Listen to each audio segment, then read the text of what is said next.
Because of Winn-Dixie. Reading 3. Chapter 15. The Herman W. Block Memorial Library air conditioning unit didn't work very good, and there was only one fan. And from the minute me and Winn-Dixie got to the library, he hogged it all. He lay right in front of it and wagged his tail and let it blow his fur all around. Some of his fur was pretty loose and blew right off him like a dandelion puff. I wondered about him hogging the fan, and I worried about the fan blowing him bald. But Miss Franny said not to worry about either thing, that Winn-Dixie could hog the fan if he wanted, and she had never in her life seen a dog made bald by a fan. Sometimes when Miss Fanny was telling a story, she'd have a fit. They were small fits, and they didn't last long, but what happened was she'd forget what she was saying. She would just stop and start to shake a little like a little leaf. And when that happened, Winn-Dixie'd get up from the fan and sit right by Miss Franny Block's side. He would sit up tall, protecting her with his ears standing straight up on his head like soldiers. And when Miss Franny stopped shaking and started talking again, Winn-Dixie would lick her hand and lie back down in front of the fan. Whenever Miss Franny had one of her fits, it reminded me of Winn-Dixie in a thunderstorm. There were lots of thunderstorms that summer, and I got real good at holding on to Winn-Dixie whenever they came. I held on to him and comforted him and whispered to him and rocked him just the same way he tried to comfort Miss Franny when she had her fits. Only I held on to Winn-Dixie for another reason, too. I held on to him tight so he couldn't run away. It all made me think about Gloria Dump. I wondered who comforted her when she heard those bottles knocking together, those ghosts chattering about the things she'd done wrong. I wanted to comfort Gloria Dump. And I decided that the best way to do that would be to read her book, and read it to her loud enough to keep the ghosts away. And so I asked Miss Franny. I said, "Miss Franny, I've got a grown-up friend whose eyes are going on her, and I'd like to read her a book out loud. Do you have any suggestions?" "Suggestions?" Miss Franny said. "Yes, ma'am, I have suggestions. Of course I have suggestions. How about Gone with the Wind?" "What's that about?" I asked her. "Why," said Miss Franny, "it's a wonderful story about the Civil War." "The Civil War?" I asked. "Don't tell me you've never heard of the Civil War." Miss Franny Block looked like she was going to faint. She waved her hands in front of her face. "I know about the Civil War," I told her. "That was the war between the South and the North over slavery." "Slavery, yes," said Miss Franny. "It was also about states' rights and money. It was a terrible war. My great-grandfather fought in that war. He was just a boy." "Your great-grandfather?" "Yes, ma'am, Litmus W. Block. Now there's a story." Winn-Dixie yawned real big and lay down on his side with a thump and a sigh. I swear he knew that phrase, "Now there's a story," and he knew it meant we weren't going anywhere real soon. "Go ahead and tell it to me, Miss Franny," I said, and I sat down cross-legged next to Winn-Dixie. I pushed him and tried to get him to share the fan, but he pretended he was asleep and he wouldn't move. I was all settled in, ready for a good story, and the door banged and that pinch-faced Amanda Wilkinson came walking in. Winn-Dixie sat up and stared at her. He tried out a smile on her, but she didn't smile back, so he laid down again. "I'm ready for another book," Amanda said, slamming her book down on Miss Franny's desk. "Well," said Miss Franny, "maybe you wouldn't mind waiting. I'm telling India Opal a story about my great-grandfather. You are, of course, more than welcome to listen. It'll be just 1 minute." Amanda sighed a real big dramatic sigh and stared past me. She pretended like she wasn't interested, but she was, I could tell. "Come sit over here," said Miss Franny. "I'll stand, thank you," said Amanda. "Suit yourself," Miss Franny shrugged. "Now, where was I? Oh, yes, Litmus W. Block." Chapter 16. Litmus W. Block was just a boy when the firing on Fort Sumter occurred, Miss Franny Block said as she started her story. "Fort Sumter?" I said. "It was the firing on Fort Sumter that started the war," said Amanda. "Okay," I said and shrugged. Well, Litmus was 14 years old. He was strong and big, but he was still just a boy. His daddy, Artley W. Block, had already enlisted, and Litmus told his mama that he could not stand by and let the South get beat, and so he went to fight too. Miss Franny looked around the library, and then she whispered, "Men and boys always want to fight. They're always looking for a reason to go to war. It's the saddest thing. They have this abiding notion that the war is fun, and no history lesson will convince them differently." Anyway, Litmus went and enlisted. He lied about his age. Yes, ma'am, like I said, he was a big boy, and the army took him, and Litmus went off to the war just like that. Left behind his mother and 3 sisters. He went off to be a hero, but soon he found out the truth. Miss Fanny closed her eyes and shook her head. "What truth?" I asked her. "Why, that war is hell," Miss Franny said with her eyes still closed. "Pure hell." "Hell is a cuss word," said Amanda. I stole a look at her. Her face was pinched up even more than usual. "War," said Miss Fanny with her eyes still closed, "should be a cuss word, too." She shook her head and opened her eyes. She pointed at me and then she pointed at Amanda. "You, neither of you, can imagine." "No, ma'am," Amanda and me said at exactly the same time. We looked real quick at each other and then back at Miss Franny.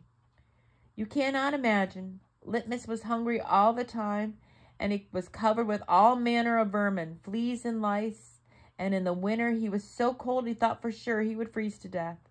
And in the summer, why, there was nothing worse than war in the summertime. It stinks so. And the only thing that made Litmus forget that he was hungry and itchy and hot or cold was that he was getting shot at. And he got shot at quite a bit, and he was nothing more than a child." "Did he get killed?" I asked Miss Franny. "Good grief," said Amanda, and she rolled her eyes. "Now, Opal," Miss Franny said, "I wouldn't be standing in this room telling this story if he was killed. I wouldn't exist.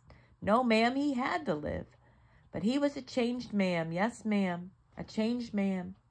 He walked back home when the war was over. He walked from Virginia all the way back to Georgia. He didn't have a horse. Nobody had a horse except for the Yankees. He walked, and when he got home, there was no home there." "Where was it?" I asked her. I didn't care what Amanda thought if I was stupid. I wanted to know. "Why," Miss Franny shouted so loud that Winn-Dixie and Amanda Wilkerson and me all jumped. "The Yankees burned it down. Yes, ma'am, burned it to the ground." "And what about his sisters?" Amanda asked. She moved around the desk and came and sat on the floor. She looked up at Miss Franny. "What happened to them?" "Dead. Dead of typhoid fever." "Oh, no," Amanda said in a real soft voice. "And his mama?" I whispered. "Dead, too." "And his father?" Amanda asked. "What happened to him?" "He died on the battlefield." "Litmus was an orphan?" I asked. "Yes, ma'am. And Miss Franny Block, Litmus was an orphan." "This is a sad story," I told Miss Franny. "It sure is," said Amanda, and I was amazed that she was agreeing with me about something. "I'm not done yet," Miss Franny said. Winn-Dixie started to snore, and I nudged him with my foot to try to make him quit. I wanted to hear the rest of the story. It was important for me to get to hear how Litmus survived after losing everything he loved. Chapter 17. "Well, Litmus came home from the war," said Miss Franny, and she went on with her story, "and found himself alone. And he sat down on what used to be the front steps of his house, and he cried, and he cried. He cried just like a baby. He missed his mama, and he missed his daddy. He missed his sisters. He missed the boy he used to be. When he finally finished crying, he had the strangest sensation. He felt like he wanted something sweet. He wanted a piece of candy. He hadn't had a piece of candy in years, and it was right then that he made a decision. Yes, ma'am, Litmus W. Block figured out the world was a sorry affair, and that it had enough ugly things in it, and what he was going to do was to concentrate on putting something sweet in it. He got up and started walking. He walked all the way to Florida, and the whole time he was walking, he was planning. Planning what? I asked. Why, planning a candy factory. Did he build it? I asked. Of course he did. It's still standing out in Fairville Road. That old building, said Amanda. That big spooky one? It's not spooky, said Miss Franny. It was the birthplace of the family fortune. It was there that my great-grandfather manufactured Litmus lozenge, a candy that was famous the world over. I've never heard of it, said Amanda. Me neither, I said.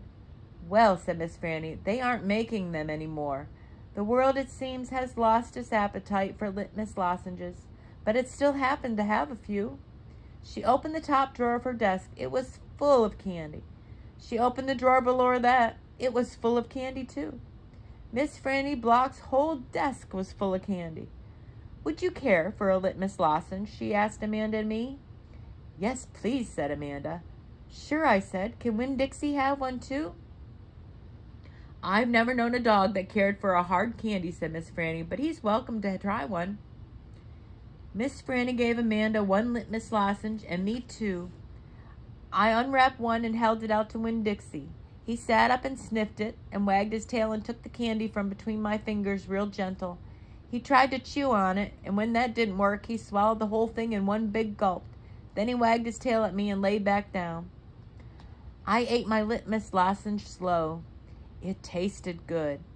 It tasted like root beer and strawberry and something else I didn't have a name for, something that made me feel kind of sad. I looked over at Amanda. She was sucking on her candy and thinking hard. Do you like it? Miss Franny asked me. Yes, ma'am, I told her. What about you, Amanda? Do you like your litmus lozenge? Yes, ma'am, she said, but it makes me think of things I feel sad about. I wondered what in the world Amanda Wilkinson had to feel sad about. She wasn't new to town. She had a mama and a daddy, and I'd seen her with them in church. There's a secret ingredient in there, Miss Franny says. I know what, I told her. I can taste it. What is it? Sorrow, Miss Franny said. Not everybody can taste it. Children especially seem to have a hard time knowing it's there. I taste it, I said. Me too, said Amanda. Well then, Miss Franny said, you've probably both had your share of sadness. I've had to move away from Watley and leave all my friends, I said. That's the saddest thing I've had to do. And Dunlap and Stevie Dewberry are always picking on me. That's another sadness. And the biggest one, my biggest sadness, is that my mama left me when I was still small, and I can hardly remember her. I keep hoping I'll get to meet her and tell her some stories. It makes me miss Carson, said Amanda. She sounded like she was going to cry. I have to go, and she got up and almost ran out of Herman W. Block Memorial Library. Who's Carson? I asked Miss Franny. She shook her head. Sorrow, she said. It's a sorrow-filled world. But how do you put that in a piece of candy? I asked her. How do you get that taste in there? That's the secret, she said. That's why Litmus made a fortune. He manufactured a piece of candy that tasted sweet and sad at the same time. Can I have a piece to take to my friend Gloria Dump, and another one to take to Otis down at Gertrude's Pets, and one for the preacher, and one for Sweetie Pie, too? You may have as many as you want, said Miss Franny. So I stuffed my pockets full of litmus lozenges, and I thanked Miss Franny for her story, and I checked out Gone with the Wind, which was a very big book. And I told Winn-Dixie to get up, and the two of us left and went over to Gloria Dump's. I rode right past the Dewberry's house. Dunlap and Stevie were playing football in the front yard, and I was just getting ready to stick my tongue out them. But then I thought about what Miss Franny said about war being hell, and I thought about Gloria Dump said about not judging them too hard. So I just waved instead. They stood and stared at me, but when I was almost all the way past, I saw Dunlap put his hand up in the air and wave back. Hey, he hollered, hey, Opal. I waved harder, and I thought about Amanda Wilkinson and how it was neat that she liked a good story the same as I did. And I wondered again, who was Carson? Chapter 18. When we got to Gloria Dump's, I told her I had 2 surprises for her, and I asked her which one she wanted first, the small one or the big one. The small one, said Gloria. I handed her the litmus lozenge, and she moved it around in her hands, feeling it. Candy, she said. Yes, ma'am, I told her. It's called a litmus lozenge. Oh, yes, I remember these candies. My daddy used to eat them. She unwrapped the litmus lozenge and put it in her mouth and nodded her head. Do you like it? I asked her. Mm-hmm. She nodded her head slowly. It tastes sweet, but it also tastes like people leaving. You mean sad? I asked. Does it taste like sorrow to you? That's right, she said. It tastes sorrowful, but sweet. Now, what's surprise number 2? A book, I said. A book? Uh-huh, I said. I'm going to read it out loud to you. It's called Gone with the Wind. Miss Franny says it's a great book. It's about the Civil War. Do you know all about the Civil War? I've heard it mentioned a time or two, said Gloria, nodding her head and sucking on her litmus lozenge. It's going to take us a long time to read this book, I told her. There are 1,037 pages. Hoo-wee, said Gloria. She leaned back in her chair and crossed her hands on her stomach. We best get started then. And so I read the first chapter of Gone with the Wind out loud to Gloria Dump. I read it loud enough to keep her ghosts away. And Gloria listened to it good. And when I was done, she said it was the best surprise she'd ever had, and she couldn't wait to hear chapter 2. That night, I gave the preacher his litmus lozenge right before he kissed me good night. What's this? He asked. It's some candy that Miss Franny's great-grandfather invented. It's called a litmus lozenge. The preacher unwrapped it and put it in his mouth, and after a minute he started rubbing his nose and holding his head. Do you like it? I asked him. It has a particular flavor. Root beer, I said. Something else. Strawberry? That too. But there's still something else. It's odd. I could see the preacher getting further and further away. He was hunching up his shoulders and lowering his chin and getting ready to pull his head back inside his shell. It almost tastes kind of melancholy, he said. Melancholy? What's that? Sad, said the preacher, and he rubbed his nose. Some more, and it made me think of your mother. Winn-Dixie sniffed at the candy wrapper in the preacher's hand. It tastes sad, he said, and sighed. It must be a bad batch. No, I told him. I sat up in bed. That's the way it's supposed to taste. Litmus came back from the war, and his whole family was dead. His daddy died fighting, and his mom and his sisters died from a disease, and the Yankees burned his house down. And Litmus was sad, very sad. And what he wanted more than anything in the whole world was something sweet. So he built a candy factory and made litmus lozenges, and he put all the sad he was feeling into the candy. My goodness, said the preacher. Winn-Dixie snuffed the candy wrapper out of the preacher's hand and started chewing on it. Give me that, I said to Winn-Dixie, but he wouldn't give it up. I had to reach inside his mouth and pull it out. You can't eat candy wrappers, I told him.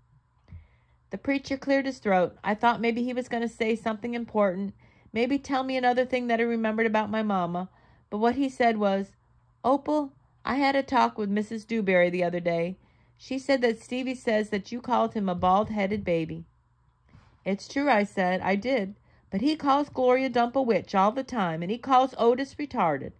And once he even said that his mama said I shouldn't spend all my time with old ladies. That's what he said. I think you should apologize, said the preacher. Me, I said. Yes, he said, you. You tell Stevie you're sorry if you said anything that hurt his feelings. I'm sure he just wants to be your friend. I don't think so, I told him. I don't think he wants to be my friend. Some people have a strange way of going about making friends, he said. You apologize. Yes, sir, I said. Then I remembered Carson. Daddy, I said, do you know anything about Amanda Wilkinson? What kind of thing? Do you know something about her and somebody named Carson? Carson was her brother. He drowned last year. He's dead? Yes, said the preacher. His family is still suffering a great deal. How old was he? 5, said the preacher. He was only 5 years old. Daddy, I said, how could you not tell me about something like that? Other people's tragedies should not be the subject of idle conversation. There was no reason for me to tell you. It's just that I needed to know because it helps explain Amanda. No wonder she's so pinch-faced. What's that? Said the preacher. Nothing, I said. Good night, India Opal, the preacher said. He leaned over and kissed me, and I smelt the root beer and strawberry and the sadness all mixed together on his breath. He patted Winn-Dixie on the head and got up and turned off the light and closed the door. I didn't go to sleep right away. I lay there and thought of how life was like a litmus lozenge, how the sweet and the sad were all mixed up together, and how hard it was to separate them out. It was confusing. Daddy, I shouted. After a minute, he opened the door and raised his eyebrows at me. What was that word you said? The word that meant sad? Melancholy, he said. Melancholy, I repeated. I liked the way it sounded, like there was music hidden there somewhere inside it. Good night now, the preacher said. Good night, I told him back. I got up out of bed and unwrapped a litmus lozenge and sucked on it hard and thought about my mama leaving me. That was a melancholy feeling.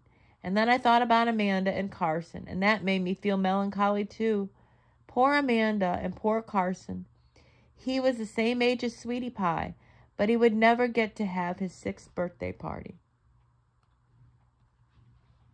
Chapter 19. In the morning, me and Winn-Dixie went down to sweep the pet store, and I took a litmus lozenge for Otis. Is it Halloween? Otis asked when I handed him the candy. No, I said. Why? Well, you're giving me candy. It's just a gift, I told him, for today. Oh, said Otis, and he unwrapped the litmus lozenge and put it in his mouth, and after a minute, tears started rolling down his face. Thank you, he said. Do you like it? I asked him. He nodded his head. It tastes good, but it also tastes a little bit like being in jail. Gertrude squawked. She picked up the litmus lozenge wrapper in her beak and then dropped it and looked around. Gertrude, she screamed again. You can't have any, I told her. It's not for birds. Then real quick, before I lost my nerve, I said, Otis, what were you in jail for? Are you a murderer? No, ma'am, he said. Are you a burglar? No, ma'am, Otis said once again, and he sucked on his candy and stared down at his pointy-toed boots. You don't have to tell me. I was just wondering. I ain't a dangerous man, Otis said, if that's what you're thinking. I'm lonely, but I ain't dangerous. Okay, I said, and I went to the back room and got my broom. When I came back, Otis was standing where I left him, still staring down at his feet. It was on account of the music, he said. What was? I asked. Why I went to jail. It was on account of the music. What happened? I wouldn't stop playing my guitar. Used to be I played it on the streets and sometimes people would give me money. I didn't do it for the money. I did it just because the music is better off if someone is listening to it. Anyway, the police came and they told me to stop it. They said how I was breaking the law, and the whole time they were talking to me, I went right on playing my music. And that made them real mad. They tried to put on handcuffs on me, he sighed. I didn't like that. I wouldn't have been able to play my guitar with them things on. And then what happened? I asked him. I hit them, he whispered. You hit the police? Uh-huh, one of them. I knocked him out. Then I went to jail, and they locked me up and wouldn't let me have my guitar. And when they finally let me out, they made me promise I would never play my guitar on the streets again. He looked up at me real quick and then back down at his boots. And I don't. I only play it in here, for the animals. Gertrude, the human Gertrude, she owns this shop, and she gave me this job when she read about me in the paper, and she said it's all right for me to play music to the animals. You play your music for me and Winn-Dixie and Sweetie Pie, I said. Yeah, he agreed, but you ain't on the street. Thank you for telling me about it, Otis, I said. It's all right, I said. I don't mind. Sweetie Pie came in, and I gave her a litmus lozenge, and she spit it right out. She said that it tasted bad, and she said it tasted like not having a dog. I swept the floor real slow that day. I wanted to keep Otis company. I didn't want him to be lonely. Sometimes it seems like everybody in the world was lonely, and I thought about my mama. Thinking about her was the same as the hole you keep on feeling with your tongue after you lose a tooth. Time after time, my mind kept going back to that empty spot, that spot where I felt like she should be. Chapter 20. When I told Gloria Dump about Otis and how he got arrested, she laughed so hard she had to grab hold of her false teeth so they wouldn't fall out of her mouth. Hoo-wee, she said when she was finally done laughing. That sure is some dangerous criminal. He's a lonely man, I told her. He just wants to play his music for somebody. Gloria wiped her eyes with the hem of her dress. I know it, sugar, she said, but sometimes things are so sad they get to be funny. You know what else I said, thinking about sad things? That girl I told you about, that pinch-faced one, Amanda? Well, her brother drowned last year. He was only 5 years old, the same age as Sweetie Pie Thomas. Gloria stopped smiling. She nodded her head. I remember hearing about that, she said. I remember hearing about a little drowned boy. That's why Amanda is so pinch-faced, I said. She misses her brother. Most likely, Gloria agreed. Do you think everybody misses somebody, like I miss my mama? Said Gloria. She closed her eyes. I believe sometimes that the whole world has an aching heart. I couldn't stand to think about sad things that couldn't be helped anymore, so I said, Do you want to hear some more about Gone with the Wind? Yes, indeed, Gloria said. I've been looking forward to it all day. Let's see what Miss Scarlet is up to now. I opened up Gone with the Wind and started to read, but the whole time I was thinking about Otis, worrying about him not being allowed to play his guitar for people.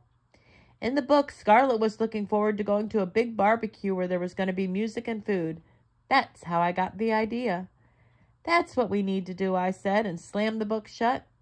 Winn-Dixie's head shot up from underneath Gloria's chair. He looked all around nervous-like. Huh? Said Gloria Dump. Have a party, I told her. We need to have a party and invite Miss Franny Block and the preacher and Otis can play his guitar for everybody. Sweetie Pie can come too. She listens to his music good.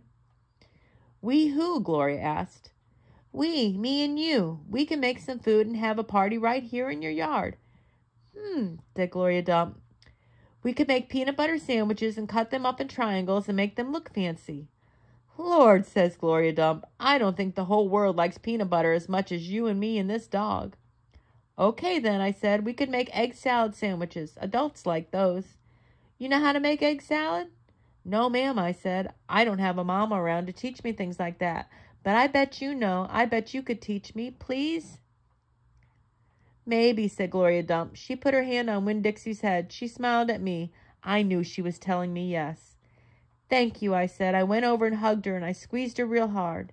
Winn-Dixie wagged his tail and tried to get in between the two of us. He couldn't stand being left out of anything. It's going to be the best party ever, I told Gloria. You got to make me promise one thing, though, Gloria said. All right, I told her.